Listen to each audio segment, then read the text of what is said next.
Good morning. Ayin Beis, volume 3. We are on page 1418. Good morning, Rabbi. And what we discussed is this, that in explaining what is an idea of a shame, a name, we say, actually nivra elam, prior to creation, there's only hu v'shmoi belvad, only God and his name alone. Or in the verse that he cited on page 1417, God will be one and his name one. What's the significance of a name? He broke it down, the fact that a name signifies gilui, expression, revelation, like Oir. So the language that Chazal use for shame is with Kabbalah, Zeir, and Arizal used for Oir, to reveal. It's not the etzem, like the light of the sun. It's not the core sun. It doesn't diminish. It doesn't add to the sun. But it expresses the sunlight. Without that, the sun's light would not reach the earth. So that's the idea of a shame made of letters. Letters, Asius, from the word asa. It brings, it delivers, it reveals that the dawn has arrived. It arrives, the Gilui. In Asius itself, we've learned now, I think I counted how many, 7 or 8 levels, I'll count them now again, of different levels of Asius, depending on how much it's being externally expressed and how much it's reflecting the intimate inner self. Because at the end of the day, if Asius are channels, what are they channels? Of revealing something from one place and expressing it and bringing it elsewhere. The same thing above, as we'll learn soon, Lamaila, what that means. So they have to be a channel between 2 levels. So depending what they're revealing and how far down they're going, meaning how far into the recipient, that will determine how sublime and how subtle those letters will be. So going from the bottom up, even though he began with Esis Hadibur, the letters of speech, but if you go literally from the bottom up, Esis Hamaisa, he called it, which means like written letters. So there's most tangible. The letters are written down, they're defined, they're exact, they're etched, they're, so to speak, etched in stone. That's how they are. They reveal, but they also are far bigger concealers. Letters of speech, so the letters are not quite as tangible as in the written letter, but it's still tangible and discernible, and we can sense it. Someone that's listening, that's what the point of speech is, that you're communicating, and the letters are understandable to the listener. The letters of thought are only revealed to yourself. So it's also revealing ideas that would remain, so to speak, behind, like in your hard drive, but not revealed. So the letters of thought reveal to you, at least, something that would have been concealed in your mind. In that itself, he said, there's 2 levels, because it's Bina, Hasaga, comprehension. There's outer, a more superficial intelligence, and a deeper inner intelligence. So when you delve something deeper, you don't feel the letters quite as much. They're there, but you don't feel them as much. So there you have 2 levels. The outer, it's more felt, and it's more intensely felt, and the inner Hasaga, less intensely. Then comes Chachma, that's Bina. Then comes Chachma, and Chachma, because it's just a flash, he says it's not just they're not felt, they're not nikodim, they're not even discernible. They haven't yet taken on real shape. That's why it's only on the kud. It's only, like he called, the brik of a skira. It's a flash, and it's so it's not so much manifest in klei moiche, in a keli, in the keli of the container of the mind, but it's merachef al moiche. It hovers over it. Okay. Then he went even further. That's all keiches gluyim, the revealed faculties. Then we go to the hidden faculties, or sometimes called the keiches makifim, the transcendent faculties. Rotzen and Tainug, they're too, they're Asius. But of course, much more sublime. The way he put it, that there's Keiches Gluim, Keiches Nalamim. There's also Asius, because every Gili has to be through Asius. But Bechlal, Keiches Nalamim, and Bechlal Lamaylim B'chinas Estapshus B'kelim. They're above containers. Rotzen and Tainug, desire and pleasure, or inner contentment, are not manifesting container. Chachmeh is also above a container, but it has something. It's a yud at least. There is consciousness. So here it's and therefore in the hidden faculties, the kelim and the asius, the containers and the letters, are not yet of substance. But then he broke between chitzenius haratzon, where they're more substantial, and primius haratzon, where they're less substantial. So chitzenius, you feel more the garment, as you put it, as the desire and the ratzon, the will manifests in something, and primius haratzon, nirgish yesra oir, you feel more the experience.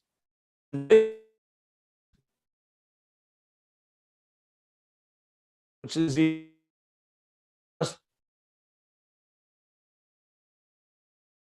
you want something, you're reaching for something.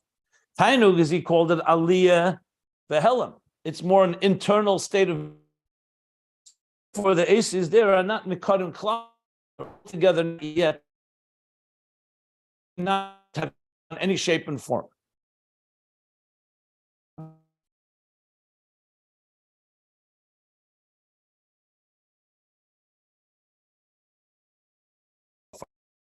We have Isis Imaisa, written, Dibur, speech.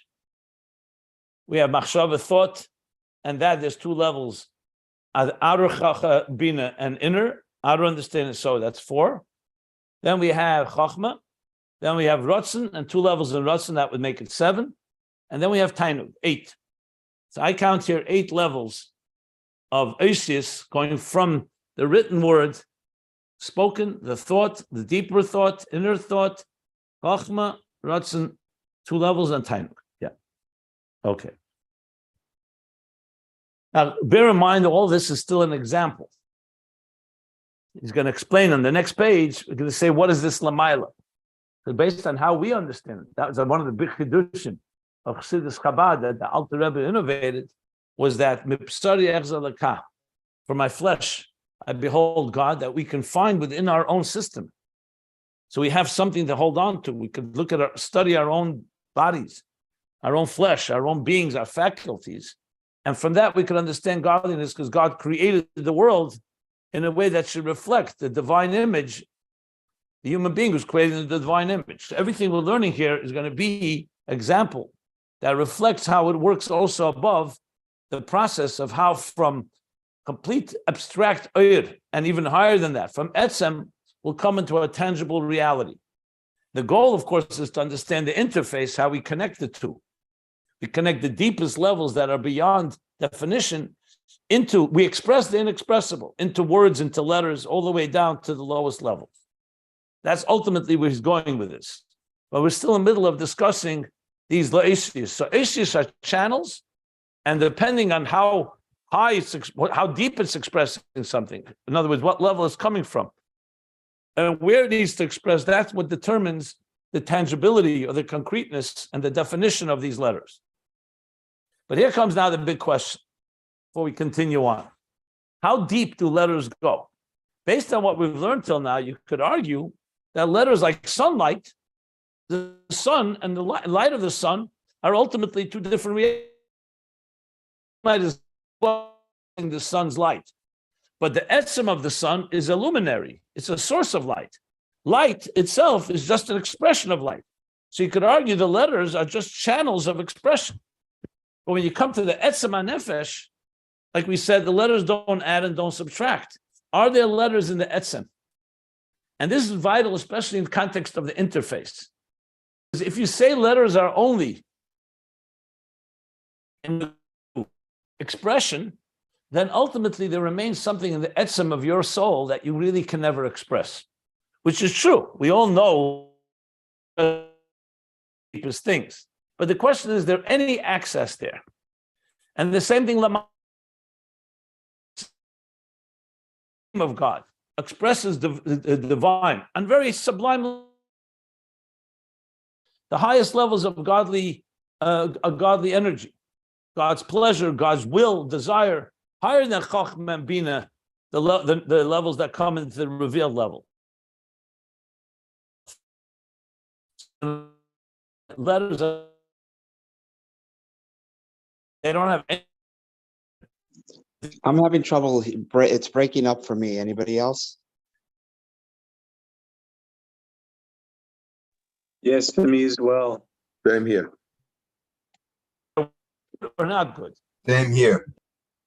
Which way? Is it breaking up or not breaking up? It's breaking up. Breaking up. It was breaking up. We had one spell of it, but now hopefully it'll be better. How's it now? Is it better? Yes. Yes. Maybe for the last 60 seconds, it was not good. When you started discussing that it was something that was not expressionable, that's when you couldn't hear you. Expression. Okay, maybe that's fitting. Well, so I'll go over it. So the question therefore is, do these letters, which we'll call them channels, Osa Boiker Oisius, these letters of God's name, or in general letters, do they ultimately, where are they rooted? Are they just in Gilui, in just the highest levels of Gilui, like Tainug, that there's no substantial letters, but there is a feeling of pleasure in some way, even if you don't consciously feel it, but something is there. So he's going to explain now that Oisius are rooted all the way in the Etzem HaNefesh. And of course, in the Nimshal, we'll soon learn the same thing, that God, the Etzem, is chose to express himself. So ultimately, you can express the inexpressible, which in the context of interface is vital, because you want to have as much connection as you can from the highest levels to the lowest levels. So we'll discuss this at length, but right now he's going to go back to, we're talking now on the human being. So we've gone through all these levels of letters or words, expression, and now we'll continue middle of page 1418. So he says like this. The line we begin is Mitzias Mamish. So he's finished with Tainug, that there are letters, but they have no substance. Ein Mitzias Mamish. You can't call them something that has substance. And I gave the example somewhat like the cell upon conception of a new child, of a new fetus. So we know the cell has everything in it, but it's not discernible. Just an example. It's not a perfect example because at the end of the day, it's still a physical entity. But meaning that you could see that something has not yet come into definition, and yet you can't say there's no letters there at all. But now he goes further. Hini Yadua. So the pages can be found if you want to follow along the text. AyinBeis.com. We have their scanned PDFs of all these pages. Hini Yadua. And now it's known. Sheyesh Eisis Hakfuyim be'etzem HaNefesh. There are letters that are established in etzem HaNefesh. So now we're talking higher than Tainug even. Talking about the core of the soul. Like I just said, you can argue that there's no letters there. There's no need for letters there. Beyond revelation, beyond expression. Etzem HaNefesh. Ukamaimer, like the statement that's made, I believe the source of this may be in Zayar even. Not sure, I have to look it up, but it says, HaNefesh Maleya Eisius. Alter Rebbe brings it in Agaris Akesh and Tanya. The Nefesh is filled with letters. That's a statement, the Nefesh. Not Bina, not Chachma, not Rotzen, not Tainug, the Nefesh itself. Hagam she'ena margish klal, she has Eishis benefesh, though Eina margish klal means it's not felt at all. You can't sense at all that there are Eishis in the nefesh. In other words, if you were able to open up a nefesh, you're not going to find letters there. But kol mokim, nevertheless, behechlech leimer, you have to say, shebe'etzem hanefesh yesh esis, that the core soul there are esis, and he's going to bring now proof. This is a proof of the Alter Rebbe in several Maimorim, I believe, a few places where the Alter Rebbe proves, because as I said, you could argue, how do you know there's letters there? So he's going to prove now a logical explanation to establish that there are letters there. Behechrech leimer, he's saying, we must say that there are letters be'etzem hanefesh, yesh eishis. The im leikein, Because if that's not the case, where did the letters in the faculties come from? When we say, for example, that you can express your bina, your understanding through words, whether it's written words or it's spoken words or thought, words of thought, where do those words, letters come from? From an outside source? Where do they originate from? But let's continue reading. He didn't finish. The im nemad. So you could argue, seemingly, that they come from the faculties themselves. That just like you ask where the faculties come from, they come from the soul. Once the faculty becomes expressed, let's say eyesight, or as we speak in here, chachma bina, or rotzen tainug, even keches nalam, the hidden ones, you could say the im nemeshem is havim is galus keches, that they get revealed, that they get created rather, that the letters are formed as the faculties become revealed from the nefesh. Bahametzois, are the gutturals, the five, we call them gutturals, I think. The hemetzois apeh, meaning how are letters formed? Physical letters when we speak, letters of speech, how are they formed?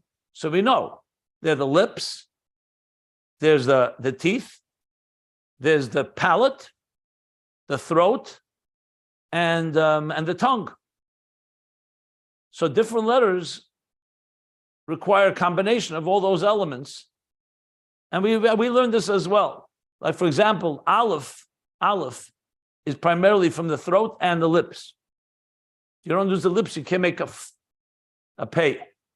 So every letter that's expressed, so to speak, the vocal cords create the sound. But what gives it shape and form, like you think of a flute or another instrument that you can be blowing into, but if you don't have the holes and you don't have the pattern, you won't have specific sounds. You'll just have like a shofar. A shofar emits a sound, but it doesn't emit letters. Letters requires that the sound be channeled through particular letters, and in this case, the 5 different gutturals, I think they're called, as I just said, the 5 I just mentioned, that give shape and form to the sound. And that's how the letters are formed. So he's saying, if you say, so you could argue, he asked, where do the letters come from in the faculty? He's saying, im neimar, if you're going to say that they were created, these letters are created, that once the sound, so to speak, or the faculty gets revealed, as the faculty becomes manifest, the letters are formed through the metzois. So if that's the case, and which would then explain that you don't need to have letters in Etzem HaNefesh. So then says the Rebbe Rashab, no. If that's the case, it would have to take time. How to move the gutturals in order to create the letters. In order for the letters to form, you would need to take some time, some process here. And it would take time for him to get used to it. You have to train yourself. For example, a person just blows into a flute. If they're not trained, they're not going to create any cohesive sound. So if the letters are being formed in the process, not from the source, and that's a nefesh, it should take time, and it would take a process of training someone to speak.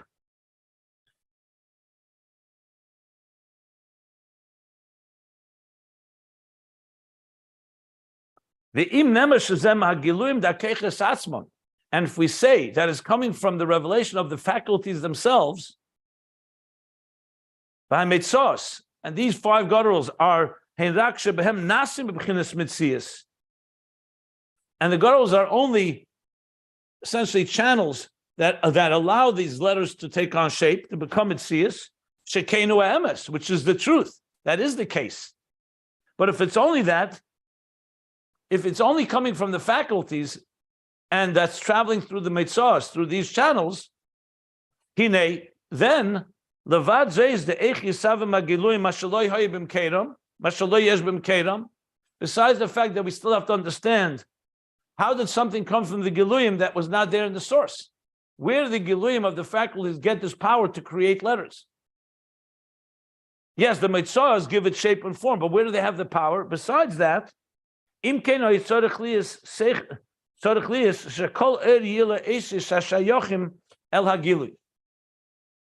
so he's adding now further explanation in negating to say that the letters come from the faculties themselves. Let me just sum it up before we read, because I see a few points here. I don't want to get confused here. So point number one is if the letters are coming not from Etzem HaNefesh, they're not sitting there, in other words, in a dormant or not dormant, completely amorphous state, then it would take time and training to be able to express things in letters. And you see, for example, a child starts speaking, they don't need training. It takes 2 years or whatever the amount of time to actually begin to speak. But once they begin to speak, it's almost like a miracle. Where do they have letters from? So it's true, they're hearing their parents, they're hearing their siblings, they're hearing others. But you see, it's effortless. It's very clear that there's oasis in them. It just didn't have time yet to become expressed. So he's saying that if, however, it's coming from the faculties, then it would be like a lot of things that you need years of training until those letters really would be manifest properly. Doesn't say years here, he says time to train. So that's the first point he makes. 1 second. So that negates the fact that it's not coming through the revelation of the faculties themselves, because then you need this time and this training. Now, it sounds like he's adding now, even though it looks like the language is similar. He says, and if you say that it comes from the revelation of the faculties themselves, he's adding another point. So he's adding 2 points. First of all, Levadjes, how do they have the power to create letters when they don't exist in the source, in the Etzem HaNefesh? So like it would be like saying the power of vision has the power to create its own vision. It doesn't. It's coming from the Etzem HaNefesh, and then that faculty, as it emerges from the core soul, is now emerging as a defined faculty. If you're saying as it emerges, letters come from somewhere, where do they come from? If they're not in the source. That's Levadjes. That's the parenthesis. Besides that, he's saying now, Im Kain, so now he's saying another point. If that's the case, that it comes through the faculty and not from the core soul, it would have to then tell us that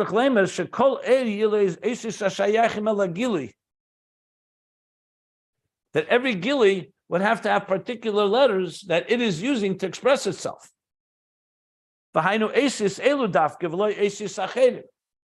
Because since the letters are coming from the process of the revelation, not from a place that precedes that revelation, so then every revelation should have its channel.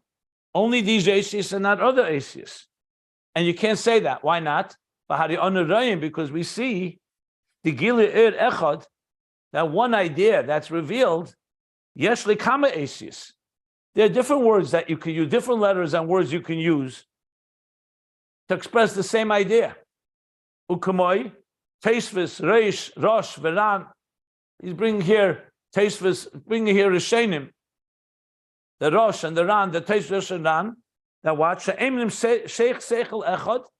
They all say the same idea. Ube'esis acherim, but in different words, in different letters. They use different letters to express the same idea. So he's saying if that's the case, you have to say the letters precede the idea. Because if not, if the letters are formed by the idea, so every idea should have only one form of expression, and that's it. The fact that one idea could have different forms of expression, different words, different letters, you have to say Ella, so you have to say Sha'esi saying be'etzem HaNefesh, that the Asias are there be'etzem HaNefesh that precedes the actual idea, the revelation.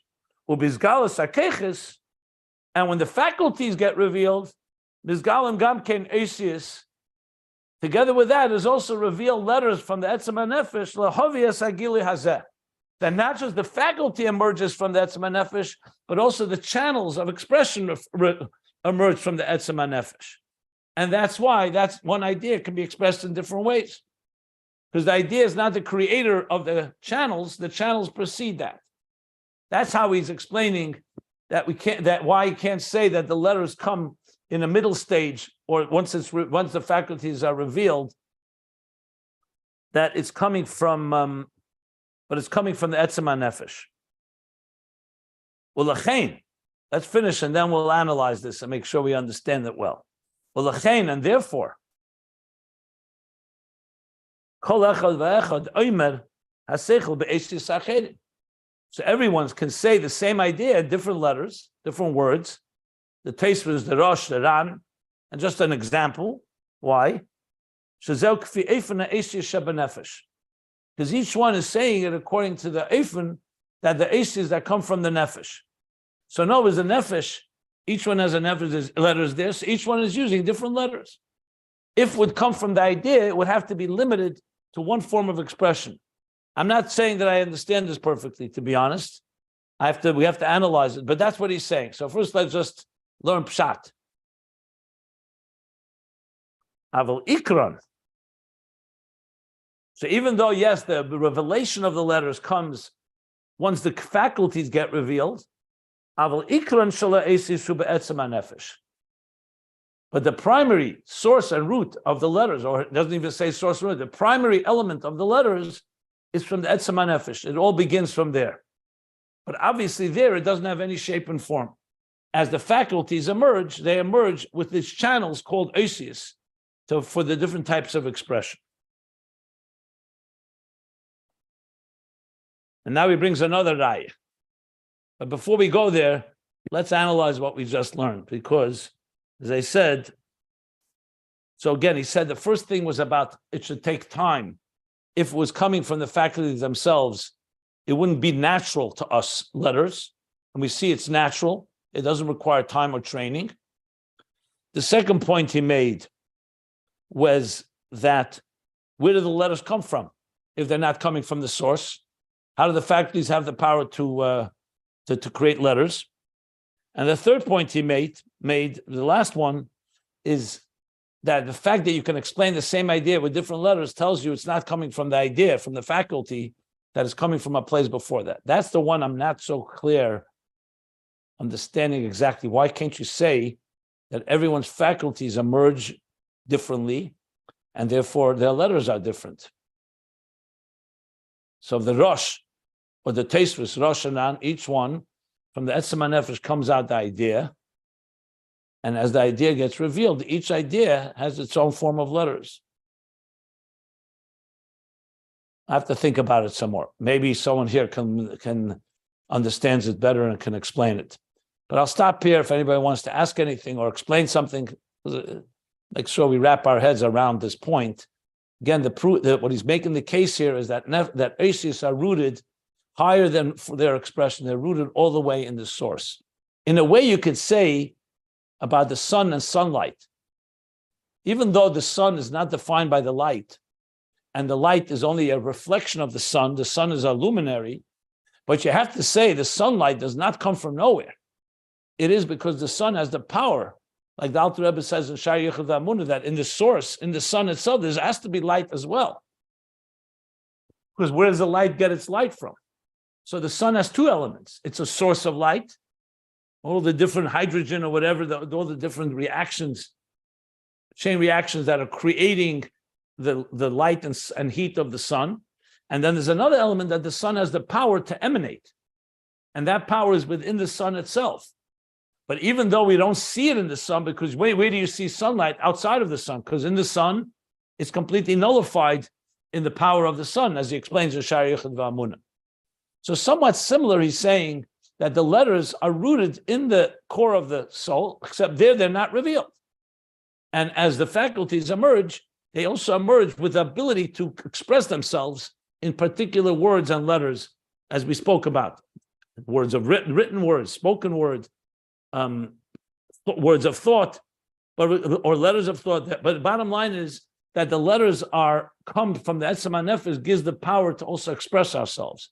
Or without that, we would just have the ability to have a faculty, but it wouldn't have the expression of letters. That's what's coming from the core of the soul. The last point I keep thinking. Anybody want to comment or ask anything, please do. Meanwhile, let me give this some more thought about this last point. Rabbi? Just give me one second, please.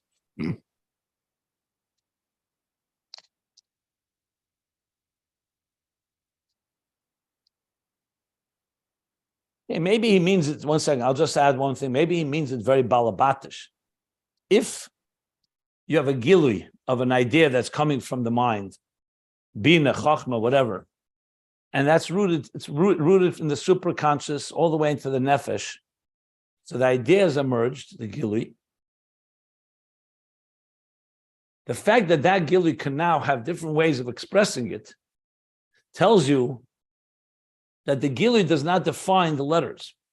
The letters precede the gilui because you can express it in different ways. That's what he's saying essentially.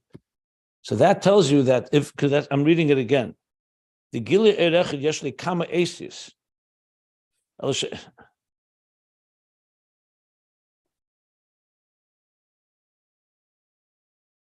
And if it was coming from the gilui, tzarich liseichel shekol eres esis shashaychem el gilui.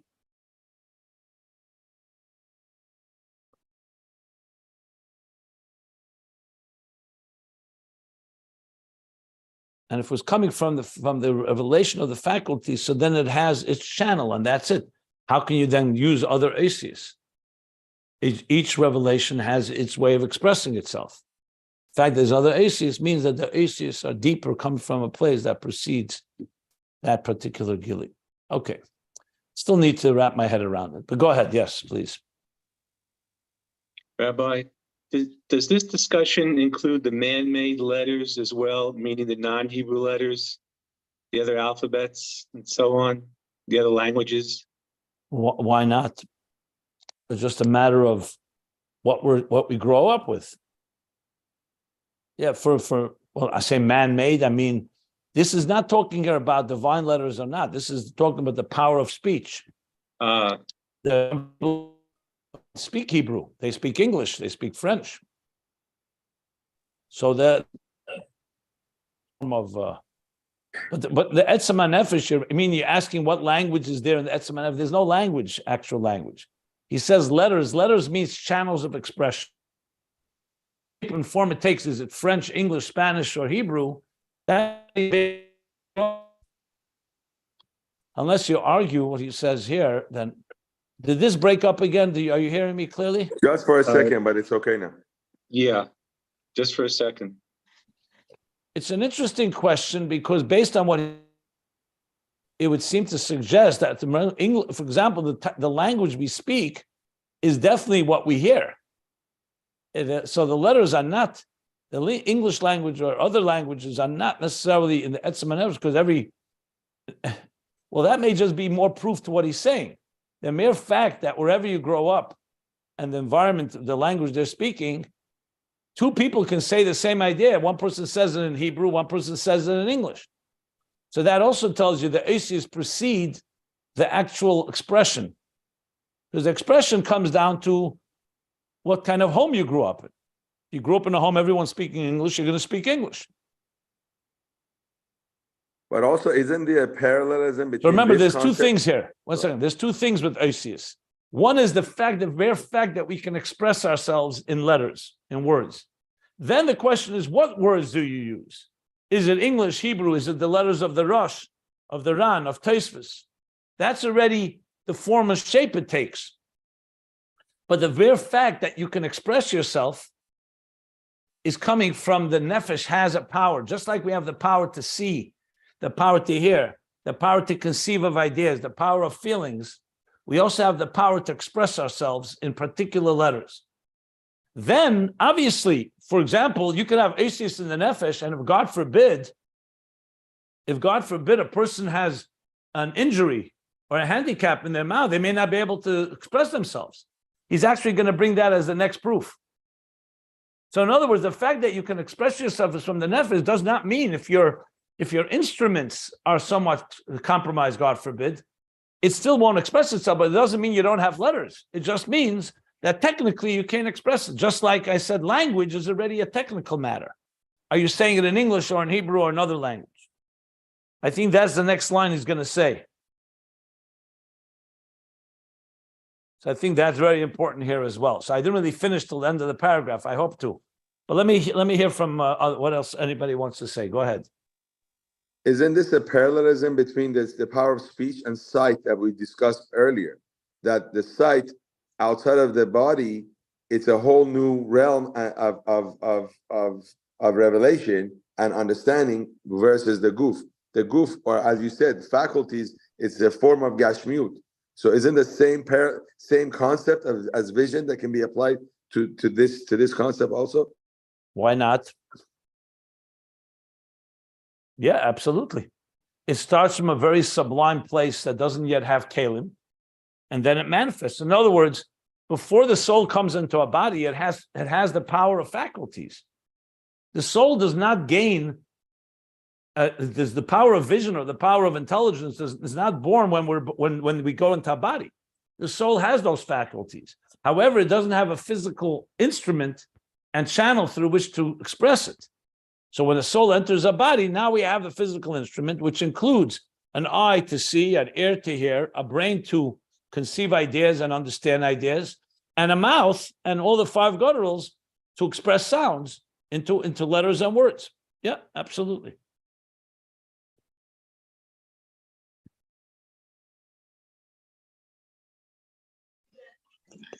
Let me continue reading. It may be helpful. What? Excuse me? You could bring interesting proof, I think, that we have Rabbi Itzi who could write articles looking at the screen of the computer through his eyes. Right. It doesn't use the hey koiches. That proves that he has the letters in his brain somewhere. I agree. That's a good point. Absolutely. He's going to say something like this now. Let's read on. You'll see. He says, "V'raya lezeh," and a proof to this that the Eisius are ikran in the nefesh, sharia ulam, ilam, a mute person, a person who's mute, God forbid, meilid shalom. Ilam is a mute person, cannot speak, but gives birth to a child that speaks. Shalom means complete. That means doesn't have that handicap.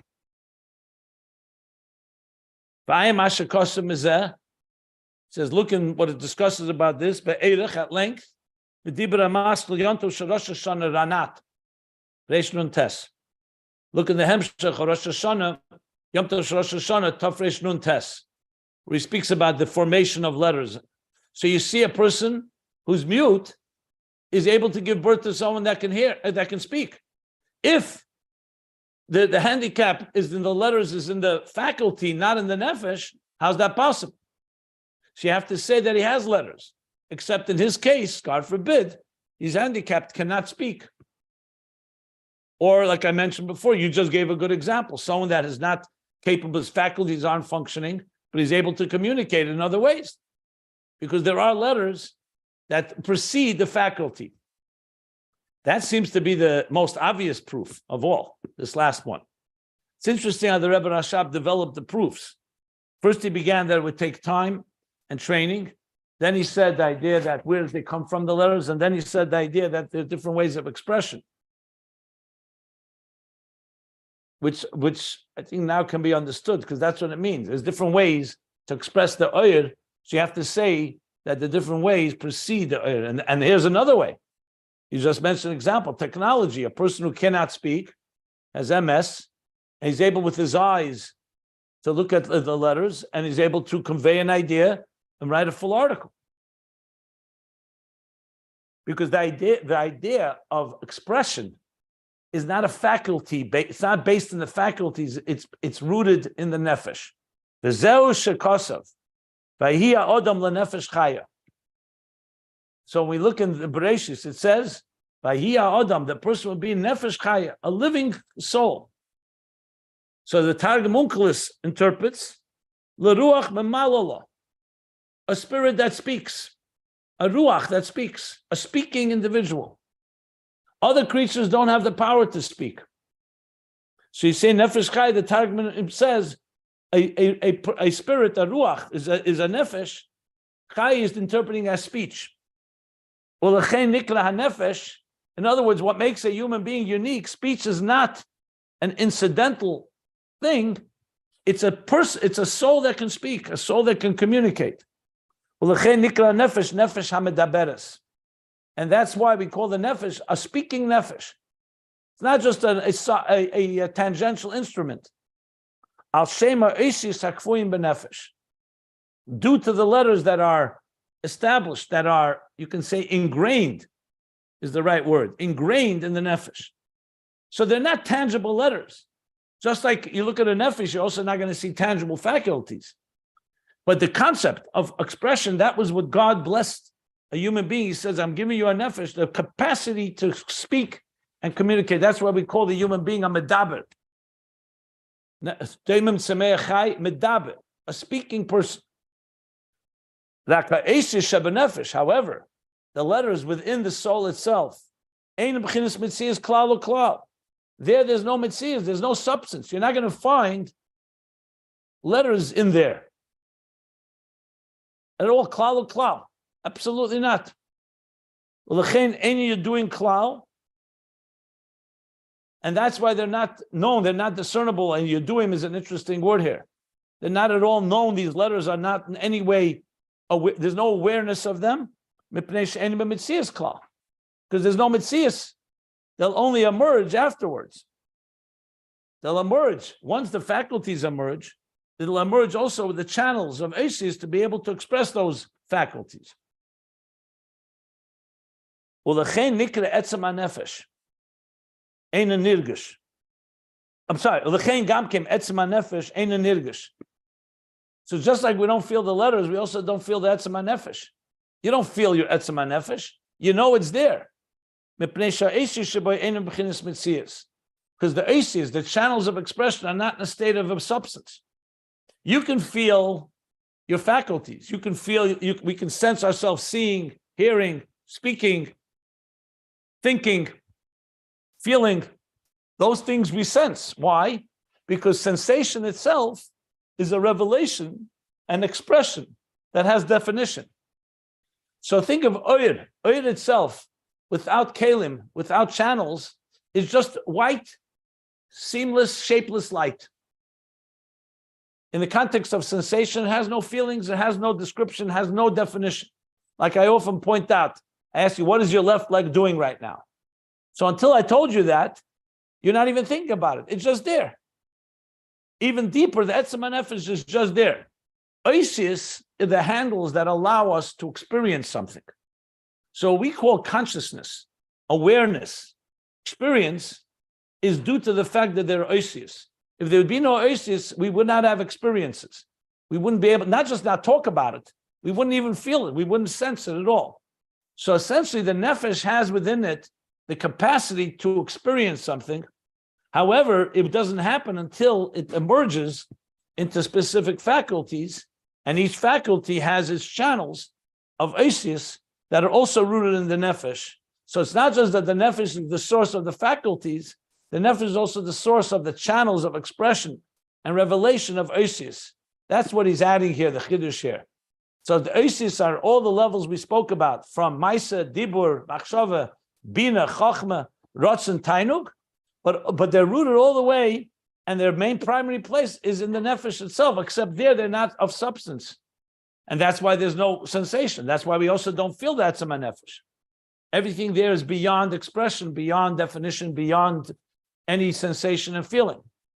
And once sensation and feeling happens, you're already talking about oisius. Oisius give things shape and form that we can experience it in some way. That's what we've learned now. That's the last piece that he just finished learning. And this is, he completes the mashal of what is now going to next continue and understand how that is Lamaila. The Eibishter made the world in a way to teach us that it should reflect how he himself also goes through this process. Not because he has to, because he wants us to understand and relate to him and connect with him. Well, let's stop here for questions before I continue. Is that last part that you just said? So we were just, the Rebbe, most of this class has been going on saying that there are osios and etzem nefesh. But did you just say now? I don't have the paper, the actual daf in front of me. That there's a level in the etzem nefesh that is beyond osios, right? That it's not. It precedes osios in the etzem nefesh. Is that correct? He didn't say that. He didn't say that. He said the oisios and etzem nefesh Ein b'chinas mitzias klal o klal. So there's oisius, but don't have any substance. Basically, it's the power of expression, if you want to put it in different words. And that's why we're not aware of them, because they don't have any substance yet. But you have to say they're rooted there. And the same thing, the etzem nefesh itself, he said, is not sensed because there's no oisius to sense it. In other words, there's two parts to oisius: the power to express yourself. That's how we were created, nefesh chaya, that the person was created as a speaking entity. This doesn't mean you have to actually be speaking. It means you have the power to speak. A child is born, they have a power that a stone and a tree and an animal doesn't have. The nefesh is a nefesh medaberes. Then comes the next step, which is the actual speaking itself. But the oisius are rooted in the etzem nefesh, just like the faculties are rooted. Remember, you don't have to use your faculty to have a faculty. When you're asleep, you still have your faculties functioning, and you also have your oisius functioning. However, they're not actualized at that point. They're in a state of potential. But he wants to associate the oisius all the way to the etzem nefesh. That's very clear. But there's a level in the nefesh that is bilti mitzias, so to speak, so that eventually we'll be able to relate to atzmus hakadosh baruch Hu. We didn't speak about God yet. All this is still speaking about the human. We'll see the next page is going to start talking how it is above. So I don't want to jump. We'll see it inside as he explains it. Okay, but we do learn that even the planets speak. They sing shira. The animals speak. They have language. I think the stone will shout out that, why are you walking on me? So why do we only call a human being a medaber? I don't know. That's my question. That's not a question on Ayin Beis. The fact that we call a human being a medaber, we don't call the sun a medaber, because they're not speakers, they're not communicators. They have the power to express something, whether it's through a sound or through spirit. That's the power to express they have. We didn't say they don't have the power to express themselves. When you talk about dibur, he's talking here, you're talking about real communication, expressing an intelligent idea. Look, the sun and the moon and the angels and the elephants and the whales, they all have sounds, but they have not conspired together to build a technology. No. Because they don't have the ability to really communicate in that fashion. For their own survival, they have a certain form of communication, just like animals have intelligence too. But that's not the point here. The point is not the question. Even if they have oisius, they also have oisius that come from their etzem nefesh, if you wish. Mm-hmm. But it's a different discussion of a difference between our ability to speak and their ability to speak. That's not what he's not talking here about the superiority of man.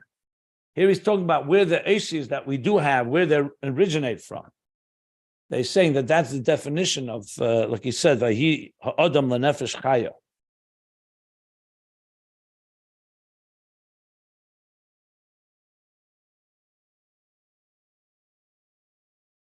So I would say all creatures on earth have ultimately some oisius. I don't know if it's oisius of Aleph Beis or ABC, but it's definitely, they have also forms of expression. They can be through sounds or through other ways that they communicate. So that's doesn't change anything that it says here.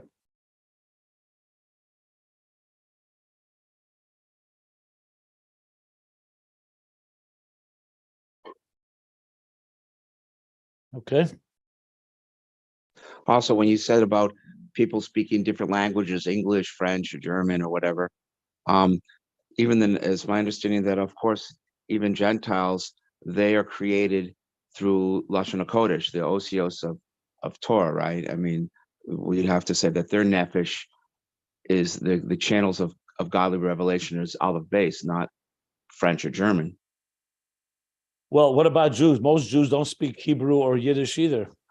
But I'm talking about their nefesh, their kohos. Where are we talking about Hebrew and English? I just explained it's not relevant to our conversation here. There's not what language you speak. That's already a matter of, that's more of a technical, like, some people have a loud voice, some people have a more mild voice. That's not the discussion here, Hebrew or English. That's already, depends what home you grew up in.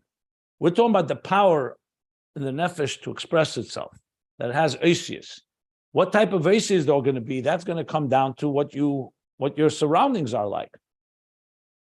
Here we didn't talk about Lashon HaKodesh versus other languages. It's a completely different discussion.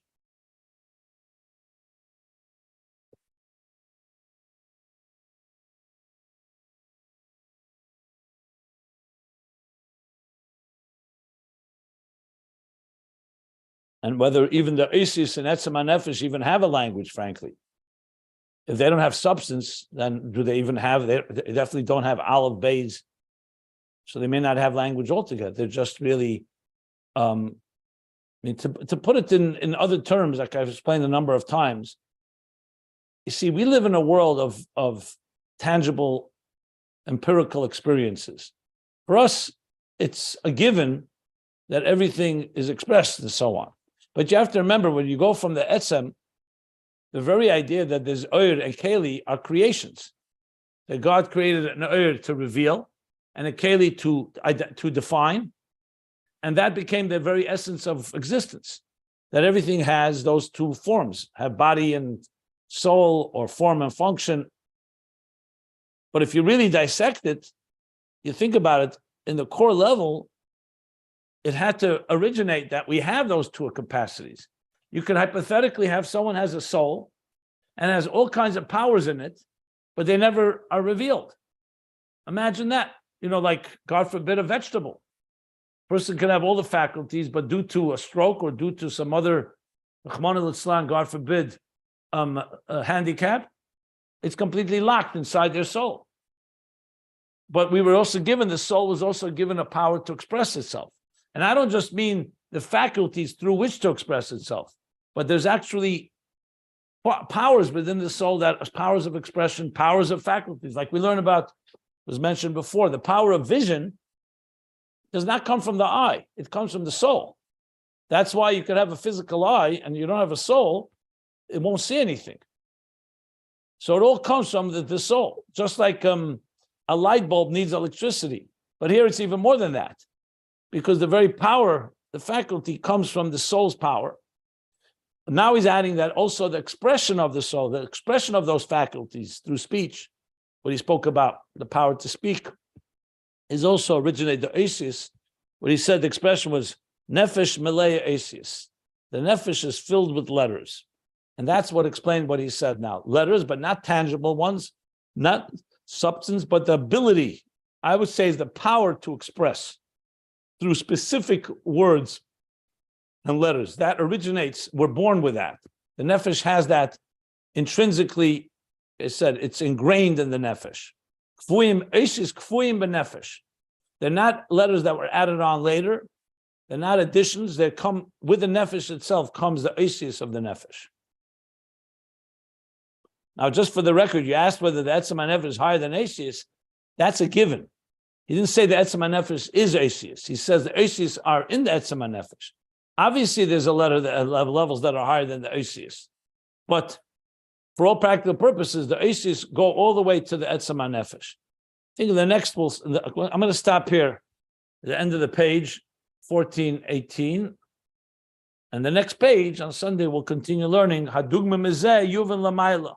He's going to explain all these levels, all the way to the highest levels, how it is above. And with that, we'll understand the name of God. Shmoi is Eishis. Hu Havayachad, who is Hu Ushmoi. The name, as we started learning earlier, is the letters. So we're going to find out now what that means above in the next few pages. But I'll stop here at the bottom of 1418. Any other questions?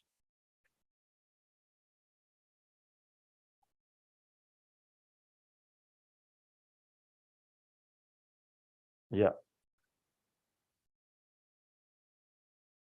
Okay, great.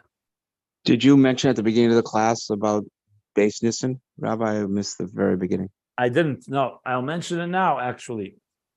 Being that we're learning Ayin Beis, thank you for that reminder. Ayin Beis, the Rebbe Rashab. So today is the 103rd Hilula Histalkus Yartzeit of the Rebbe Rashab. Passed away on Beis Nissen today, 103 years ago, in the city of Rostov, Russia. where he lived the last 4 years of his life. Before that, he was in Lubavitch and ran away during World War I. So I think it's appropriate to mention because the Alter Rebbe writes in the Geras HaKedesh that on the day of a Hilula, a Yortzeit, and the neshama of the tzaddik, all the avodah that he did, all the work gathers together, elevates, but furthermore, Poel Yeshua's Bekerev Haaretz. It draws down and affects Yeshua's salvations and redemptions, Bekerev Haaretz. Bekerev means in the depths, even in the abyss of the earth itself. The Rebbe always would quote that very, very often. So may our learning of Ayin Beis hopefully give the Rebbe Rashab some nachas. But when we're learning anon nafshik savis yahavis, like it says, tzaddikim are similar to the Creator. The Eibishter infused himself in the Torah, his nefesh, in the asis of the Torah. So the same thing, tzaddikim, through their very essence is infused in the Torah that they taught. And the Rebbe Rashab indeed said, a day on Beis Nissen probably, or maybe the day preceding that, he said he asked them to take his bed. He was already very quite ill, into the Beis Medrash, where he would say my Morech Siddur. And Beis Medrash, and there was the bookcases with the books. The Rebbe Rashab then said the famous line, Ich gehe in Himmel und die Ksovim lo zechaich. I'm going to heaven, and the writings I leave you. And the Rebbe explains what's the connection. He said, because he's saying that even as I am in heaven, you'll have me through my writings, because anon nafshik savis yahavis. So I go to heaven, but you have me in the writings that I'm leaving you, which is what we're learning here. Ayin Beis is the writings of the Rebbe Rashab and the magnum opus of all.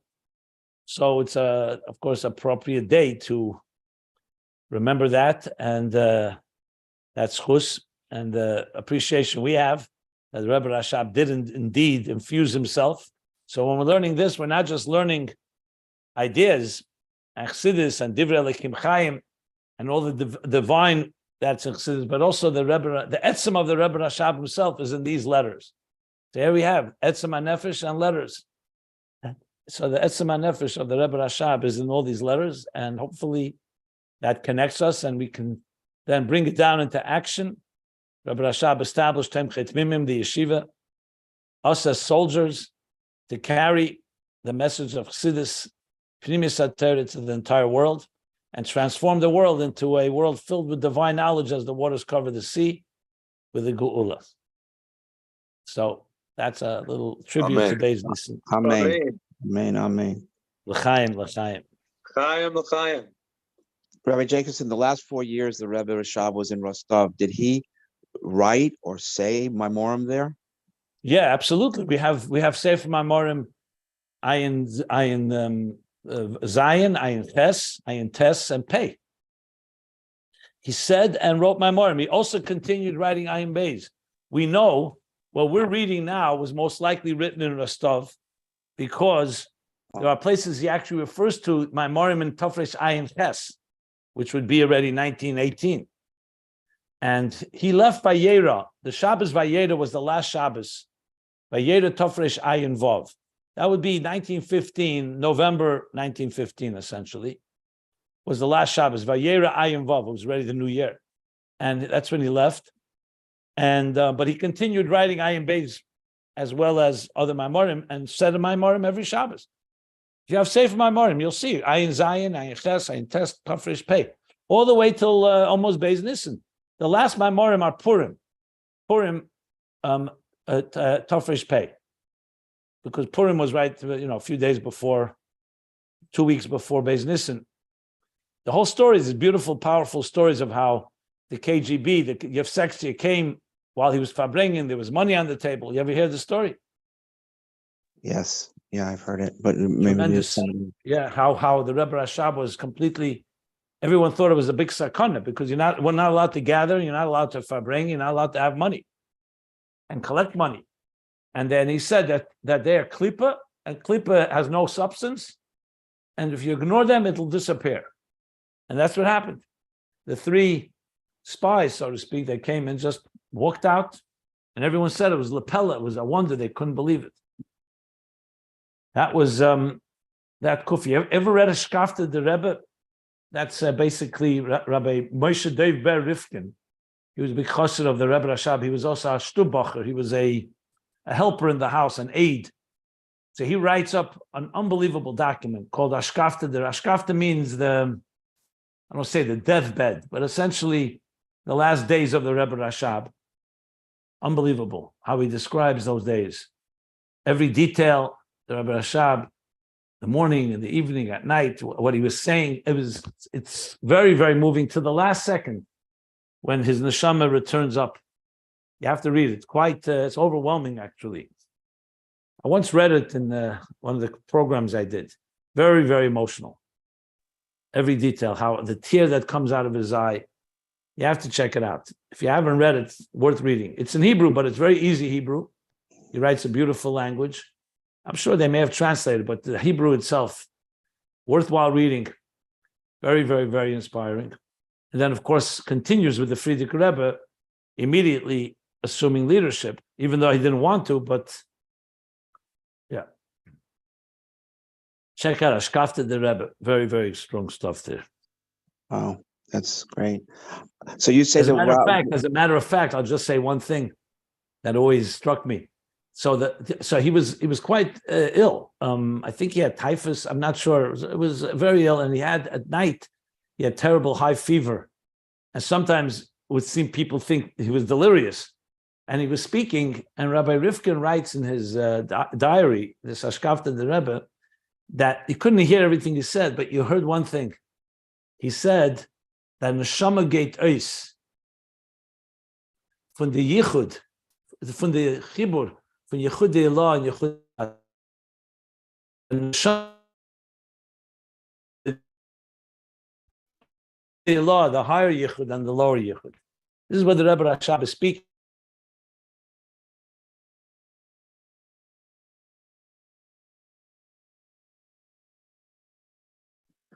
We're breaking up again. We're breaking up again. You're breaking again. Breaking. Okay.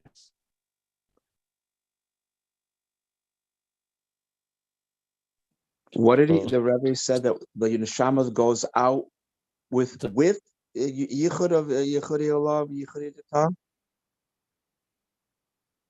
Much better than that now. Back to the same thing. Guys, that's what he was saying, those moments. There's other things. There's a lot of interesting things Rebbe Rashab says then. He was in the kalim, that the Eidos can't settle in the containers. That's how he saw his cough. Yeah. Tremendous to read that. I'm telling you, it's life-changing when you read that text. Quite powerful. Okay. So we stop here at the end of the paragraph, bottom of page 14, 18. Anybody want any other questions? Did you say that the Rebbe said about his cough, that it was a cough, that it was... The Eidos are not settling into the containers. That's what he said. I wonder if that has anything to do with our Rebbe's cough. He used to cough a lot of Rebbe. You think that was because there were such high revelations he was bringing in? Yes, you have a theme for the next Fabrengen. I don't know what to tell you. Maybe. Wow. I think you have to be a Rebbe to say that. But he did say it. So if he said it on the himself, Rebbe can say it.